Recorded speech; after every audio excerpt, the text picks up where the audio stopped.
Boa noite a todos. Queria mencionar, junto com o Sérgio, um livro que acaba de entrar nas minhas mãos esta noite. Não tinha visto esse livro em português antes. A Unidade da Bíblia de Daniel Fuller, dos principais influências na vida de Dr. John Piper, que está bem conhecido agora no Brasil. Daniel Fuller foi professor dele, no seminário de Fuller, tem o próprio nome dele, e eu acho que os irmãos vão gostar muito. Esse livro que eu escrevi, a ideia veio desse livro, só que eu li em inglês, né? Que há pecados no Antigo Testamento que surgem por falta de fé. Então eu comecei a pensar, mas há muitos outros pecados que ele não menciona.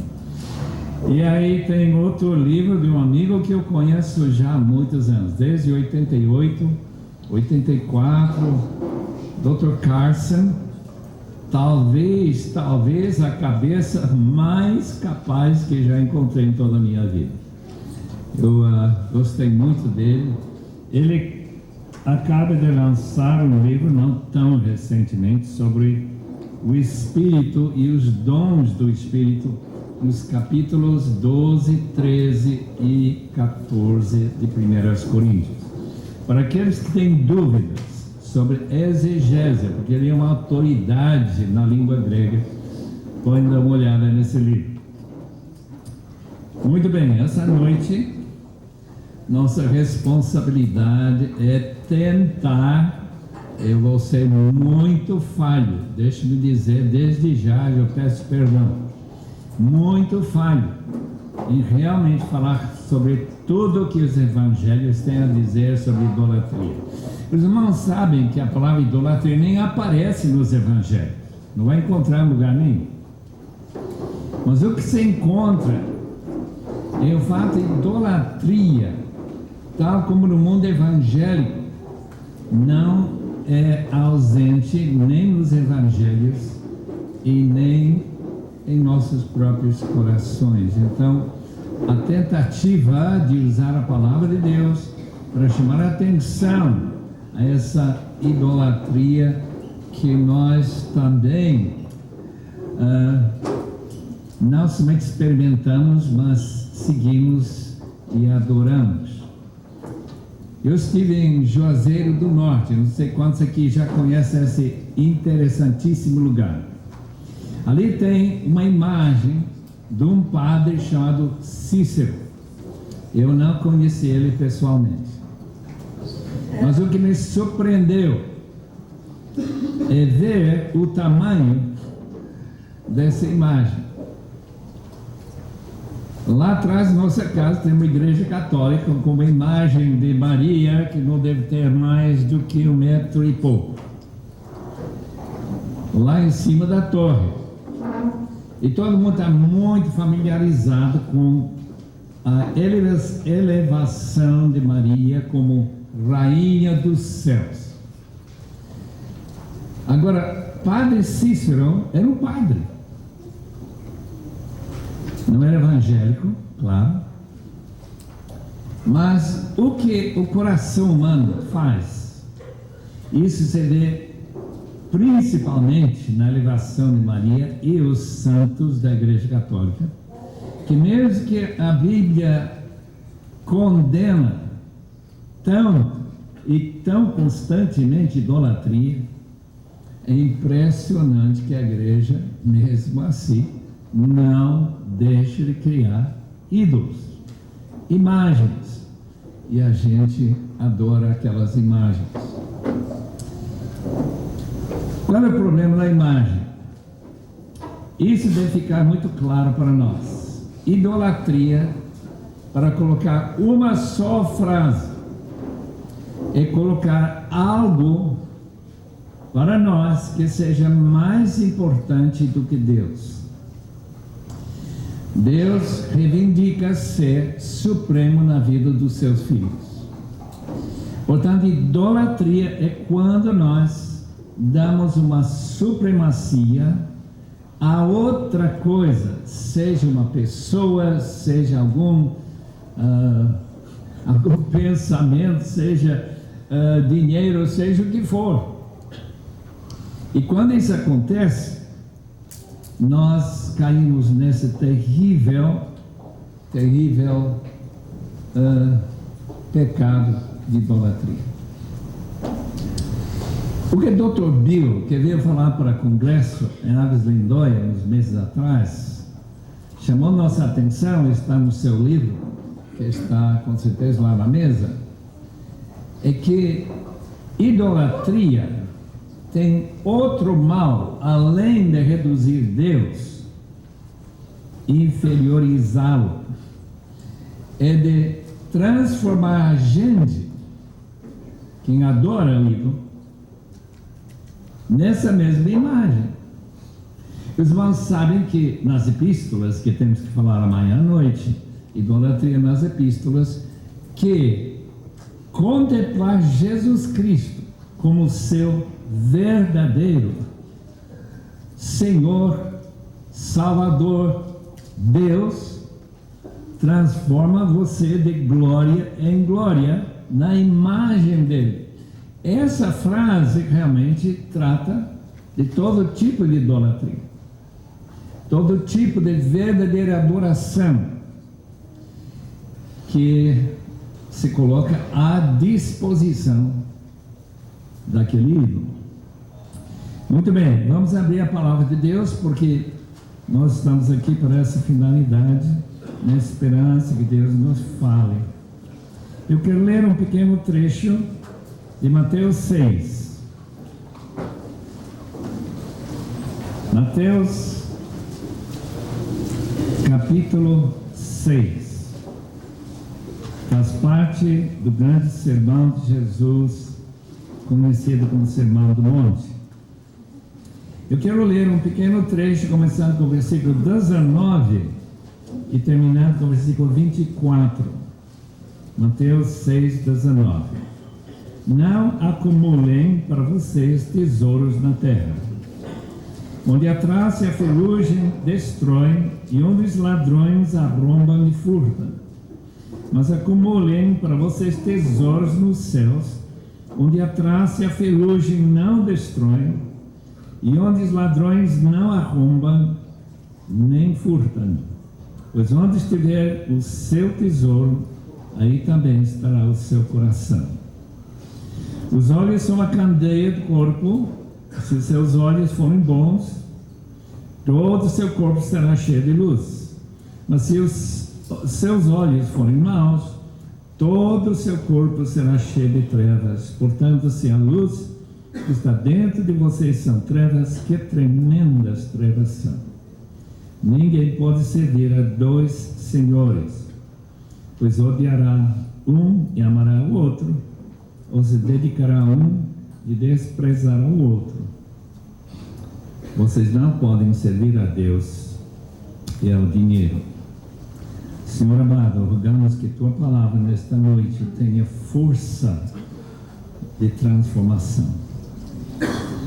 Tu nos deste este manual de vida para que nós possamos viver de acordo com Tua vontade e alegremente na eternidade agradecer-te pelo privilégio de conhecer essa vontade e pelo menos tentar fazê-la sempre.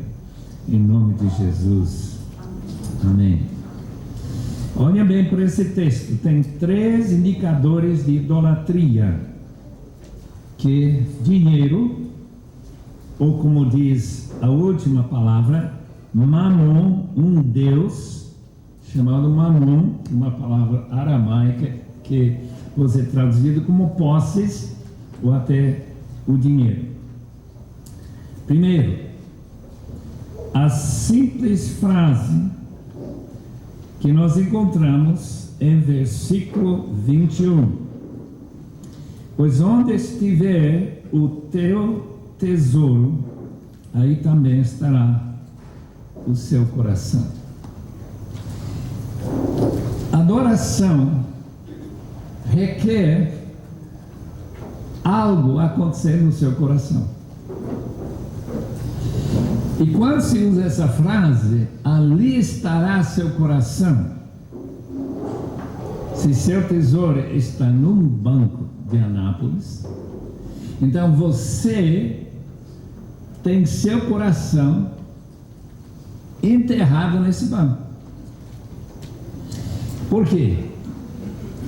Porque o coração é aquilo que nos move, aquilo que cria nossa ambição, aquilo que nos leva para fazer o que nós fazemos. Fique muito claro que se seu coração está junto com seu tesouro, qualquer que seja esse tesouro, você é idólatra se esse tesouro não for Jesus Cristo, Deus Pai e o Espírito, Deus Trino. Qualquer outra coisa é simplesmente idolatria. Eu lembro quando eu era seminarista, como muitos aqui são, eu estava muito, mas muito obcecado em comprar um Cadillac lá na Norte América, bem velho, não era nada novo, mas era bonito. Lá eu nunca consegui juntar o dinheiro necessário para poder adquirir esse veículo, mas eu lembro como eu tive que parar e pensar: onde que está seu coração? E o texto aqui diz: idolatria ocorre, adoramos aquilo que se torna nossa principal motivo de ação, de trabalhar ou qualquer coisa. Os irmãos lembram que algumas igrejas da Assembleia aqui no Brasil proibiram os seus membros jogarem futebol? Os irmãos lembram disso? Estão agradecendo a Deus que não é mais verdade. Nunca mais ouvi nenhum pastor discorrer com a idolatria do futebol. Mas olha, é um perigo.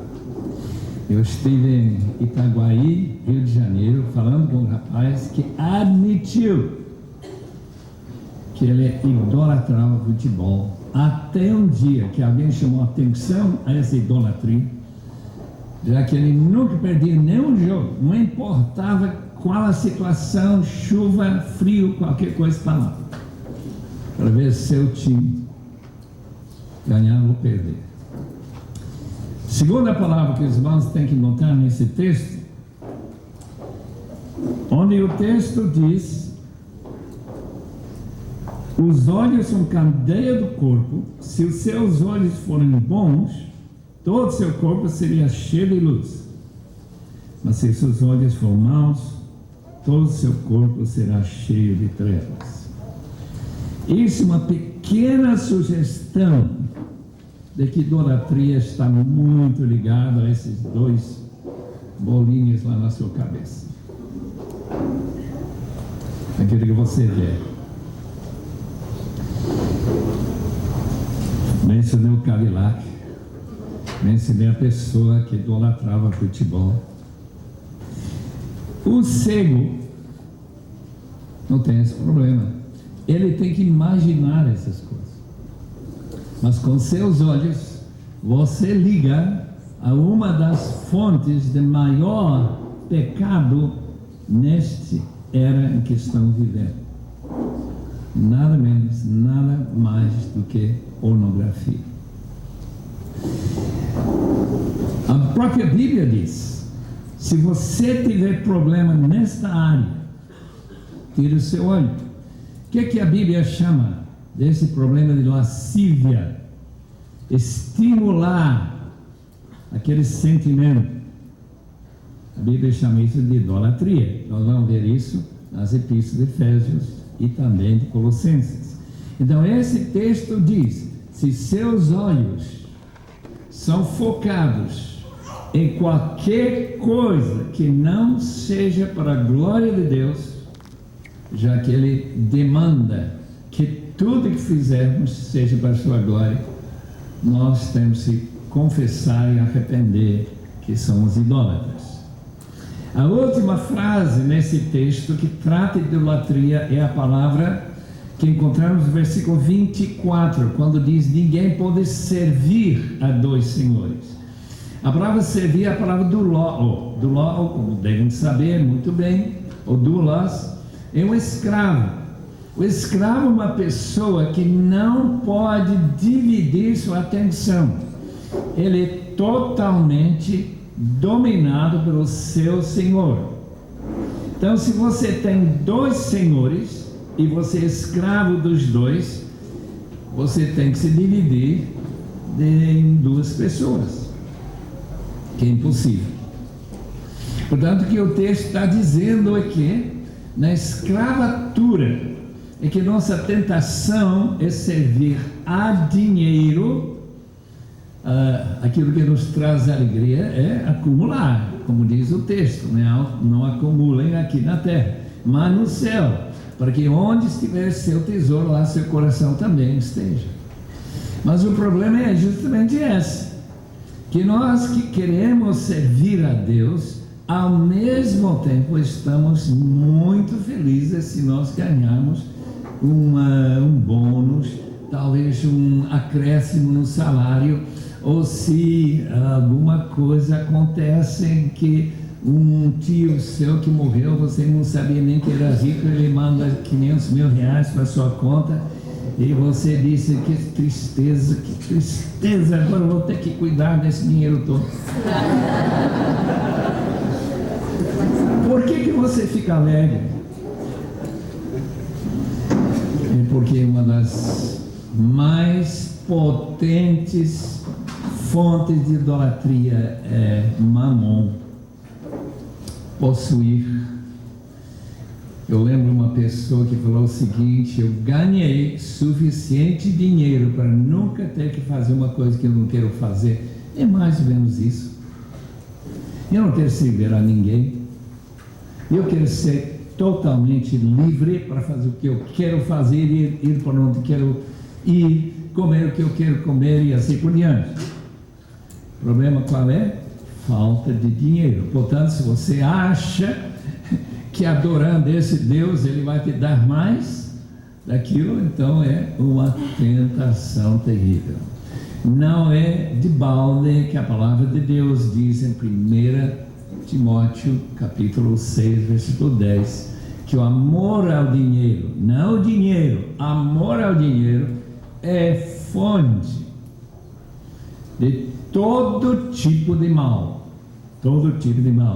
entre os mais condenados pela palavra é idolatria. Agora vamos para um outro texto, um texto que me chama a atenção porque é tão estranho, tão difícil de interpretar. Mateus capítulo 13,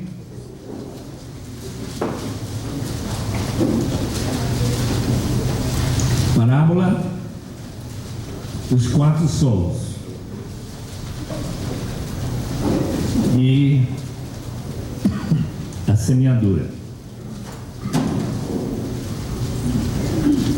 Os discípulos, versículo 10 de capítulo 13 de Mateus, os discípulos aproximaram-se dele e perguntaram: por que falas ao povo por parábolas? Ele respondeu: a vocês foi dado conhecimento dos mistérios do reino dos céus, mas eles não. A quem tem será dado, e esse terá em grande quantidade. E quem não tem, até o que tem lhe será tirado.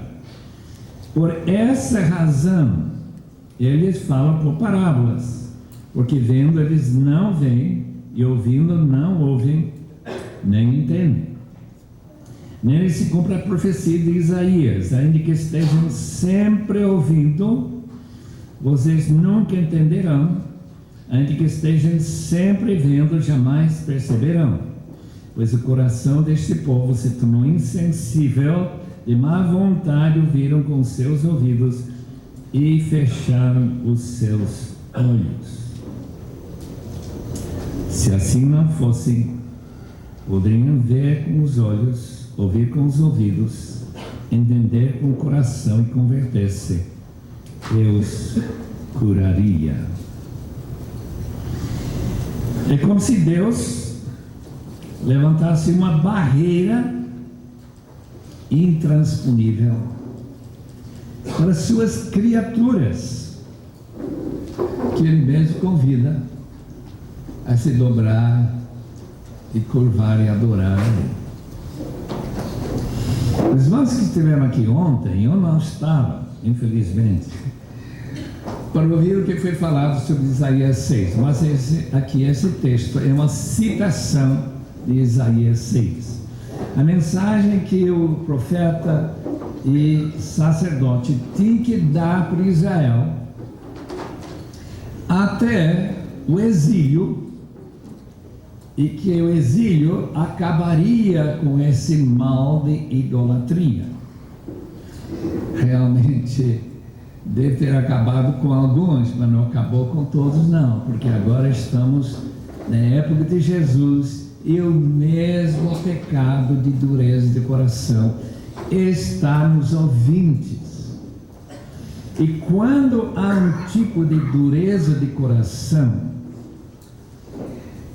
em que a pessoa é transformada na imagem que ele adora, a gente percebe porque que esse texto diz que sempre ouvindo, mas nunca respondendo. Eu tenho o privilégio, que os irmãos também têm, de falar com pessoas incrédulas. Normalmente são católicos. E a gente fala sobre a oferta livre da salvação em Cristo.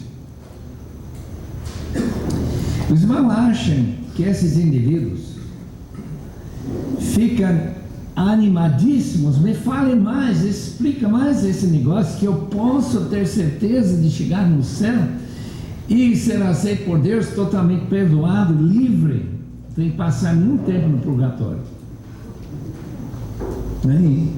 Ninguém fala isso. O que a gente fala sempre, não é exceção, sempre, eu sou uma boa pessoa, Deus não seria injusto de me condenar, portanto eu não quero saber dessa oferta livre de salvação em Cristo. Este texto diz que idolatria torna a pessoa incapaz de ouvir. Feche seus ouvidos, feche seus olhos, feche seu coração para ele não poder receber a mensagem. E a pergunta é sempre: até quando? Pergunta que Isaías faz: até quando? Até Deus, na sua incompreensível graça, transforma essa atitude que eu sou uma boa pessoa, eu estou bem. Por que eu preciso reconhecer Jesus como meu Senhor e Salvador? Porque eu preciso cair nessas águas batismais e chegar numa igreja e escutar a palavra de Deus. Por que eu preciso? Porque ainda que eu não frequento a igreja, mas mesmo assim eu sou uma boa pessoa. Os fariseus que tanto combateram a Jesus estão aqui em mente. E como o Dr. Bill chama a nossa atenção, Jesus Cristo vai ser levado até a cruz por judeus que poderiam ter visto em Jesus o seu Messias, o cumprimento das muitas profecias do Antigo Testamento relativos ao Messias. Mas, como nós podemos ver em capítulo 15 de Mateus, eles têm criado certas barreiras para eles poderem se distinguir como pessoas boas e, portanto, melhores do que Jesus. Deixa-me ler esse texto em que Jesus condena essas atitudes. Então, alguns fariseus e mestres da lei, vindos de Jerusalém, foram a Jesus e perguntaram: por que os seus discípulos transgridem a tradição dos líderes religiosos, pois não lavam as mãos antes de comer? Onde que no Antigo Testamento diz, na lei do Senhor, que a gente tem que lavar as mãos antes de comer? Os irmãos lavaram suas mãos hoje à noite? Ou vão lavar antes de jantar? Sim, estão sujos, sim, mas se não, isso não tem nada a ver com sujeira, é cerimonial, faz parte da adoração. E foi uma criação para ultrapassar o que a lei exigia. Além do mais, por que seus discípulos transgridem a tradição dos líderes? Pois não lavam as mãos, respondeu Jesus. É porque vocês transgridem o mandamento de Deus por causa da tradição de vocês. Pois Deus disse: honra teu pai e tua mãe. Isso faz parte dos 10 mandamentos. Que amaldiçoar seu pai e sua mãe terá que ser executado. Mas vocês afirmam que se alguém disser ao pai ou à mãe: qualquer ajuda que eu poderia lhe dar, já dediquei a Deus como oferta. Não estou mais obrigado a sustentar a vocês, seu pai e sua mãe, dessa forma. Assim, por causa da sua tradição, vocês anulam a palavra de Deus. Hipócritas, bem profetizou Isaías, vocês dizendo: esse povo me honra com os lábios, mas o seu coração está longe de mim, em vão me adora.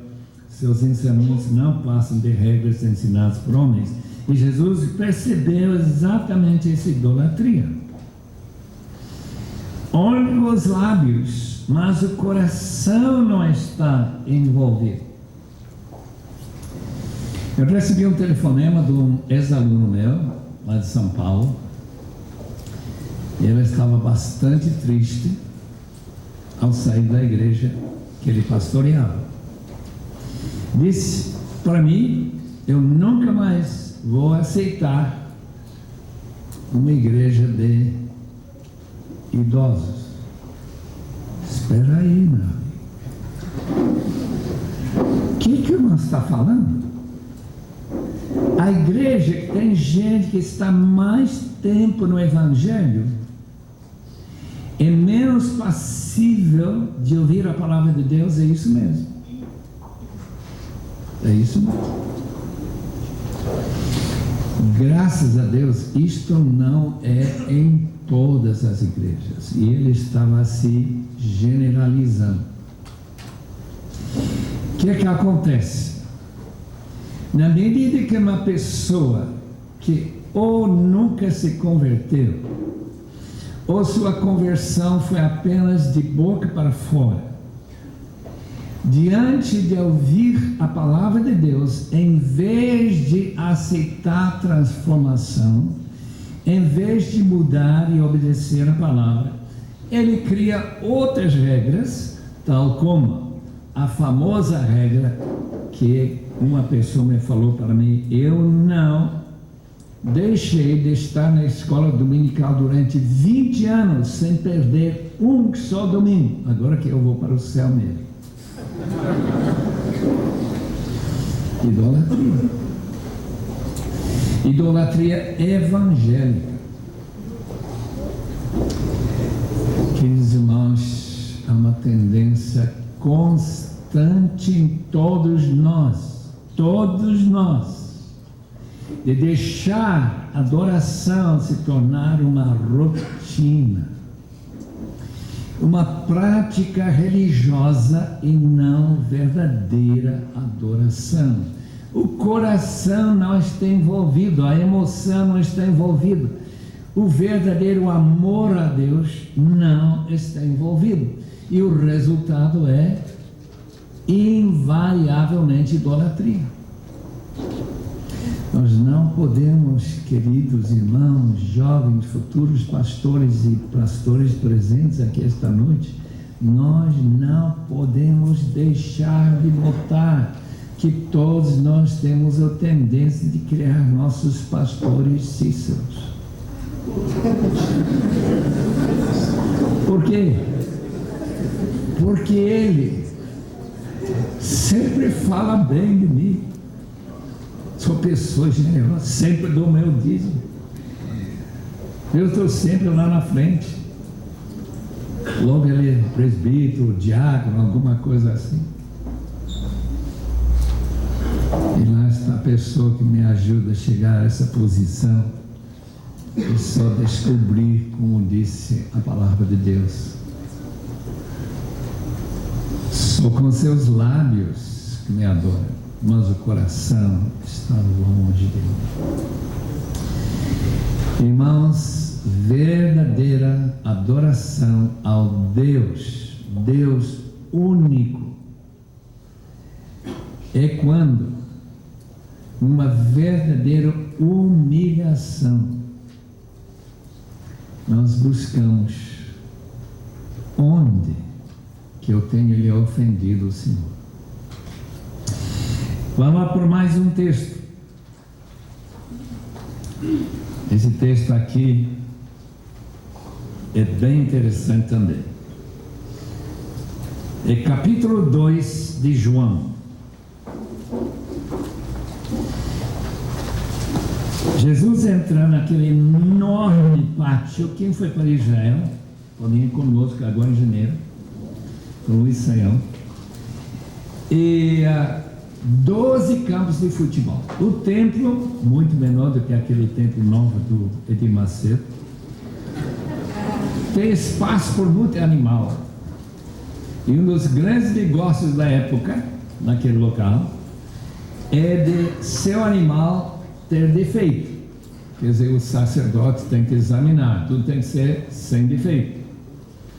Daí ele diz, olha, isso não serve para sacrifício. O que o sacerdote faz? Mas eu compro.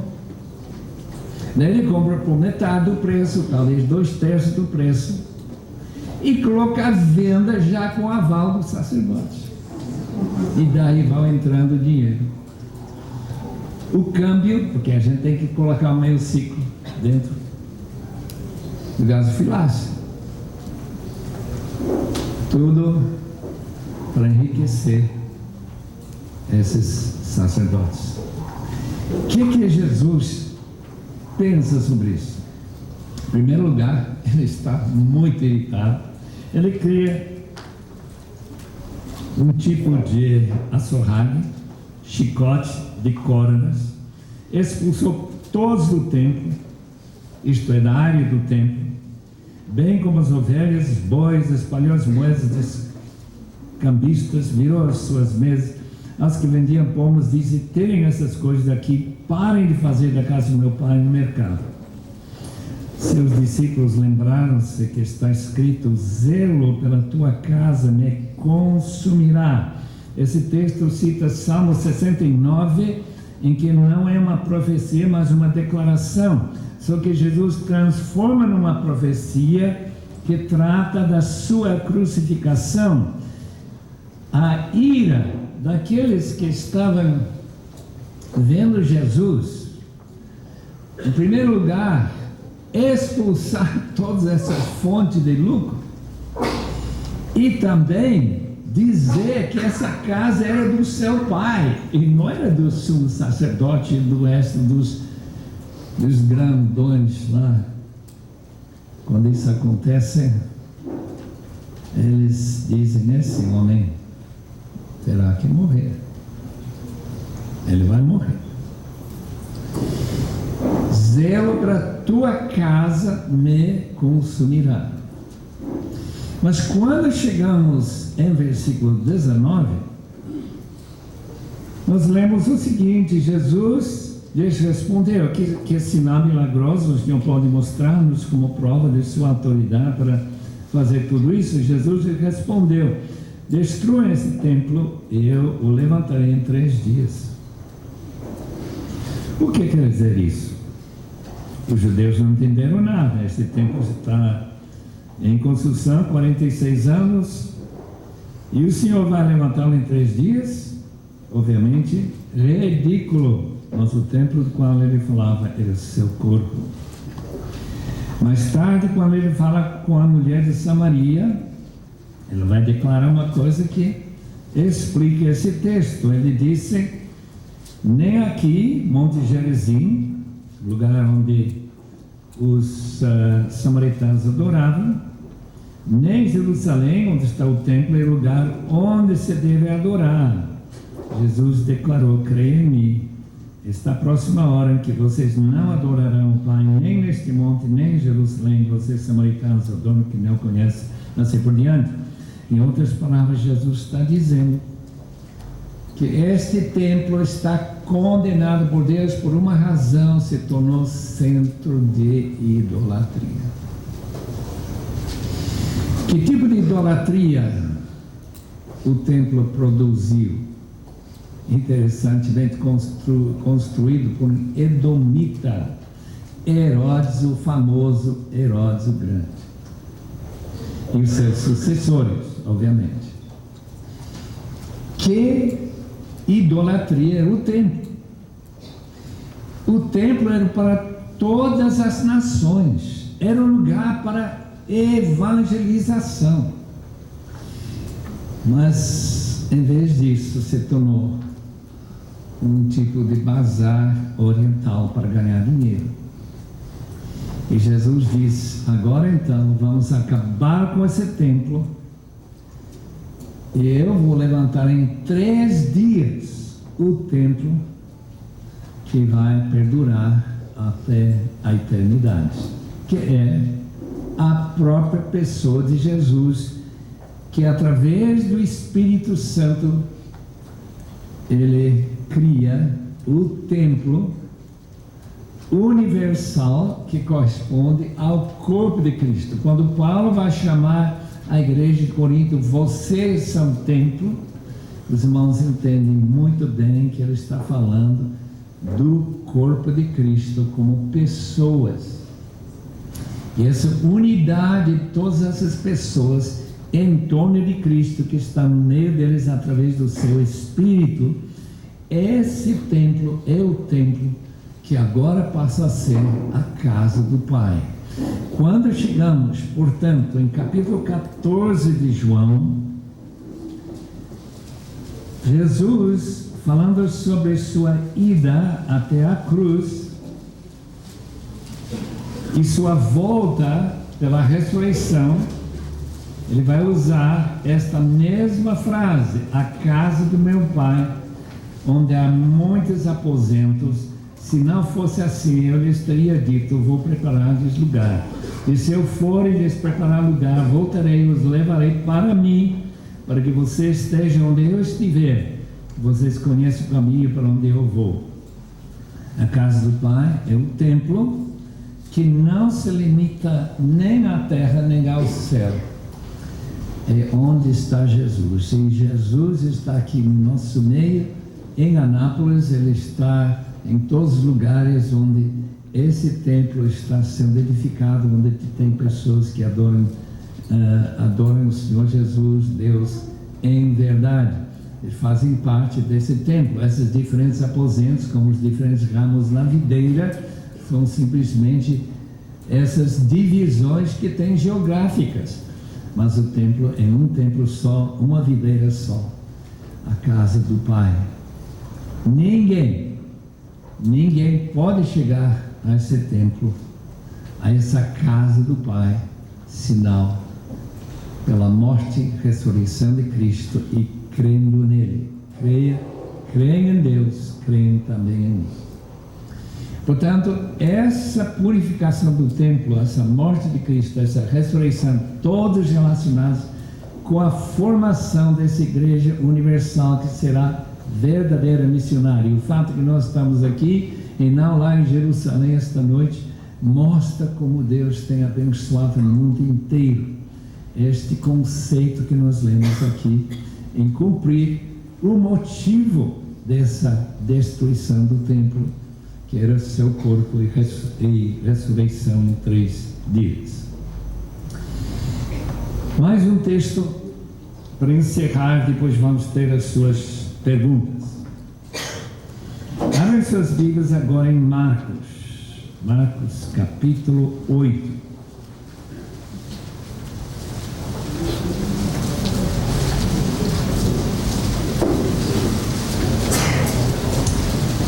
Marcos 8. 1976, na Universidade de Duke, houve uma reunião dos scholars do mundo inteiro da Sociedade do Novo Testamento. E um dos palestrantes, eu por acaso, a única vez que assisti em toda a minha vida, por acaso foi Ernest Best, da Universidade de Glasgow. Ele chamou uma coisa que eu não tinha percebido em Marcos. Marcos fala, de certo modo, mal dos discípulos. Eles não são gente boa, não. Os outros não enfatizam tanto como Marcos, e nós vamos ver isso agora, quando nós olhamos para o capítulo 8. Em outras palavras, eles têm um problema sério que quase todos nós temos também. Isto é, no discipulado, ou a gente acha que por estarmos tão próximos a Jesus, que nós devemos estar indo muito bem e não teremos problema nenhum com a idolatria, se somos fiéis na igreja, se estamos envolvidos diariamente lendo o texto da palavra, orando e evangelizando, com certeza não vão ter nenhum problema. Mas a gente vê que os discípulos têm problema sim, vamos ver. E qual é o problema? Capítulo 8, versículo 11. Os fariseus vieram e começaram a interrogar Jesus. Para pô-lo à prova, pediram-lhe um sinal do céu. Ele suspirou profundamente e disse: por que essa geração pede um sinal milagroso? Eles afirmam que nenhum sinal lhe será dado. Então se afastou deles, voltou para o barco e foi para o outro lado. Simplesmente deixou essa turma. Os discípulos haviam se esquecido de levar pão, a não ser um pão que tinham consigo no barco. Imagina, um pão para 13 homens. Advertiu Jesus: estejam atentos e tenham cuidado com o fermento dos fariseus e com o fermento de Herodes. Eles discutiam entre si, dizendo: é porque não temos pão. Percebendo a discussão, Jesus lhes perguntou: por que vocês estão discutindo sobre não terem pão? Ainda não compreendem, nem percebem? O coração de vocês está endurecido. Vocês têm olhos, mas não veem. Têm ouvidos, mas não ouvem. Não se lembra quando eu parti os 5 pães por 5.000, quantos cestos cheios de pedaços vocês recolheram? 12, responderam eles. E quando eu parti os 7 pães para os 4.000, quantos cestos cheios de pedaços vocês recolheram? 7, responderam eles. Ele lhes disse: você ainda não entendem. Quando nós lemos esse texto, é fácil esquecer que é justamente a mesma ideia de Isaías 6. Que os discípulos também têm problema com idolatria, que tem transformado os seus corações em corações de pedra, duros. Seus olhos não veem, seus ouvidos não ouvem. Eles estão numa situação muito complicada, porque, de certo modo, quando Jesus adverte contra o fermento dos fariseus, é justamente esse fermento que já engoliram e não entenderam. Como que sabemos de que Jesus está tratando? Que tipo de idolatria esses discípulos estavam seguindo? Para saber isso, temos que ler um pouco mais para frente em Marcos 8. Marcos 8 disse que Jesus fez uma pergunta lá em Cesareia Filipe, e a pergunta foi essa: o que o povo está dizendo que eu sou? O que eles acham que eu sou? Pedro respondeu com toda a segurança: tu és o Messias. Jesus os advertiu que não falasse a ninguém a seu respeito. Então, logo que ele confessou, e com ele os outros discípulos concordaram com certeza, então ele começou a ensinar-lhes que era necessário que o Filho do Homem sofresse muitas coisas, fosse rejeitado pelos líderes religiosos, pelos chefes dos sacerdotes e pelos mestres da lei, fosse morto 3 dias, depois ressuscitasse. Ele falou claramente a esse respeito. Então Pedro, chamando-o à parte, começou a repreendê-lo. Jesus, porém, voltou-se, olhou para os seus discípulos e repreendeu Pedro, dizendo: para trás de mim, Satanás, você não pensa nas coisas de Deus, mas nas coisas dos homens. Pense bem comigo, qual é o problema de Pedro? Ele está certo, Jesus era o Messias, mas não um tipo de Messias que Pedro imaginava. Ele está pensando num Messias conquistador, aquele que se transformava a Palestina num grande império, tipo que se imagina sob Davi, e chegaria até Iraque, até, quem sabe, até Irã, Egito, tudo estaria incluído com este tremendo Messias que Jesus é, porque ele tem problema de só ressuscitar os soldados que são mortos. Que coisa boa! E Jesus falou exatamente o contrário. Quem vai morrer é ele, mas ele vai ressuscitar. Em outras palavras, tinha criado uma ideia do Messias distinto do que Isaías fala em 53, distinto daquilo que Salmo 22 trata. E eles, não conhecendo as Escrituras melhor do que os fariseus, tinham engolido a ideia de que Jesus não cumpre as profecias, porque ele não cumpre a imagem que eles fazem. Então estão adorando um ídolo, que é a imagem de Jesus, que não é a própria pessoa de Jesus. Eu não sei se nosso amado Brasil não está adorando um Jesus diferente do Jesus da Bíblia. Eu não sei.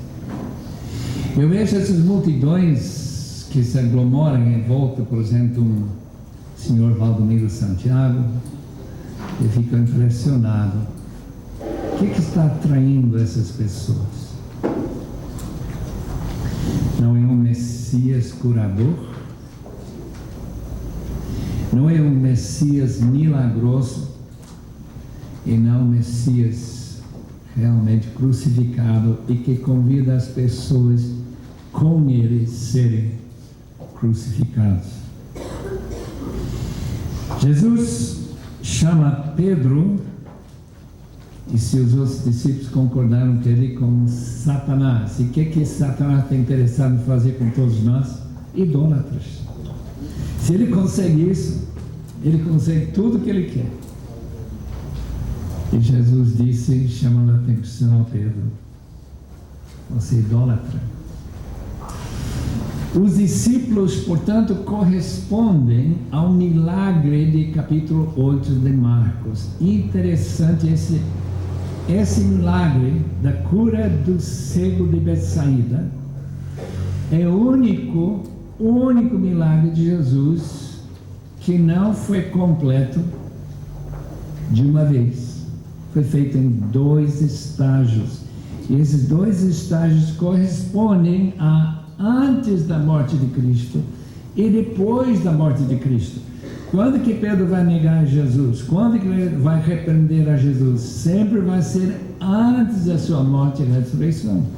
Depois da ressurreição, Pedro é uma outra pessoa. Quando ele recebe o Espírito Santo, ele se torna não aquele medroso, não aquela pessoa que fala sem conhecimento da palavra, nada disso. Ele se torna o homem de Deus que nós conhecemos na primeira epístola dele, segunda epístola dele. de Pedro. Deixe-me ler esse milagre, os irmãos vão perceber exatamente isso. Os discípulos são como o bolo que está cozido só de um lado. Vamos ler o texto. Capítulo 8 e versículo 22. Eles foram para Betsaída e algumas pessoas trouxeram um cego a Jesus, suplicando-lhe que tocasse nele. Ele tomou o cego pela mão e levou para fora do povoado. Depois de cuspir nos olhos do homem e impor-lhe as mãos, Jesus perguntou: você está vendo alguma coisa? Levantou os olhos e disse: estou vendo sim, pessoas. Isso que parece árvores andando. Quem imagina uma pessoa ser árvore andando? Que confusão nos olhos esse homem tem. Mais uma vez Jesus colocou as mãos sobre os olhos do homem, segundo o toque. Então seus olhos foram abertos e sua vista lhe foi restaurada. Ele via tudo claramente. Jesus mandou para casa, dizendo: não entre no povoado. Irmãos, a transformação que a vinda do Espírito Santo e a ressurreição de Cristo e sua morte na cruz, a transformação que fez em termos desses discípulos idólatras, pelo menos Pedro, foi total. Daí para frente, a idolatria de Pedro em mim. Tem alguns casos que a gente pode chamar a atenção no livro de Atos, por exemplo, quando Pedro tem essa resistência e diz para o Senhor: não, Senhor, eu não vou comer esses animais impuros. E, portanto, eu não entrarei na casa. Mais uma das regras dos fariseus: não pode entrar na casa de um gentio. Então, como que vai ser missionário se não pode entrar na casa de ninguém que você quer evangelizar? Não pode ter nenhum contato com os gentios. Então, em vez de ser um povo missionário, ele se torna um povo que se isola e se alieia. Tudo muda quando Jesus toca neles através do seu Espírito Santo. Irmãos, é o Espírito Santo que pode dar-nos clareza sobre nossa idolatria. Só Ele. Só Ele que pode chamar a atenção que nós estamos pecando. Porque como nós temos uma autoavaliação, que somos entre as melhores pessoas que andam na Terra, é tão complicado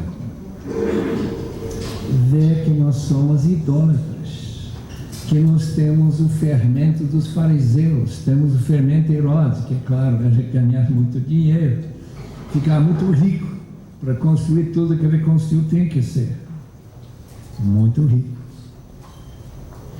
Então, 3 diferentes pontos nos evangelhos surgem para mostrar que o fogo da idolatria foi financeira, o amor ao dinheiro, foi acrescentar à palavra de Deus regras para se auto-elevar, e finalmente de imaginar que Cristo não podia morrer e ressuscitar.